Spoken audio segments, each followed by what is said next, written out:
Le monde appelle ce territoire Groenland.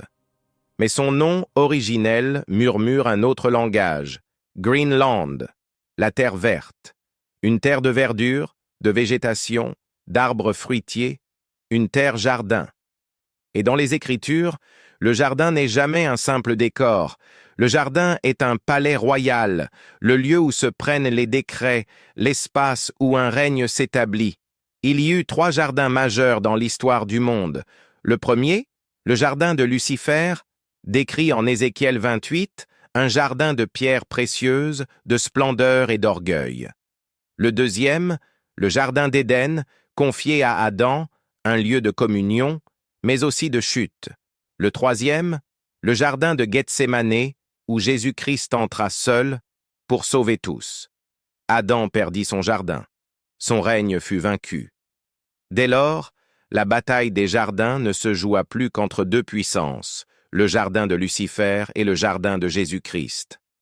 Aujourd'hui, les tensions autour du Groenland ne sont pas anodines.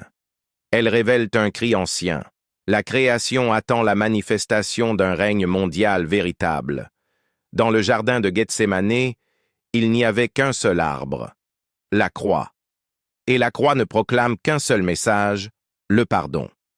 La croix de Jésus-Christ a une mission précise, faire mourir le vieil homme adamique. Notre vieil homme a été crucifié avec lui.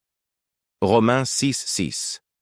Et lorsque le vieil homme meurt, la croix révèle ce qu'elle cachait en son sein, l'arbre de la vie éternelle. Car la croix est une porte. Et la vie éternelle, c'est connaître Jésus-Christ et celui qui l'a envoyé. Jean 17:3. Quiconque passe par la croix accède aux délices éternelles liées à la présence du Père des Lumières, de qui descend tout don parfait. Jacques 1:17. Mais ceux qui choisissent encore le jardin du chérubin protecteur déchu, Ézéchiel 28:14, feront face aux épées flamboyantes des chérubins protecteurs. Genèse 3:24.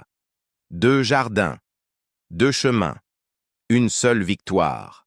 Le jardin de Jésus-Christ a triomphé. Abonne-toi pour découvrir la partie 2.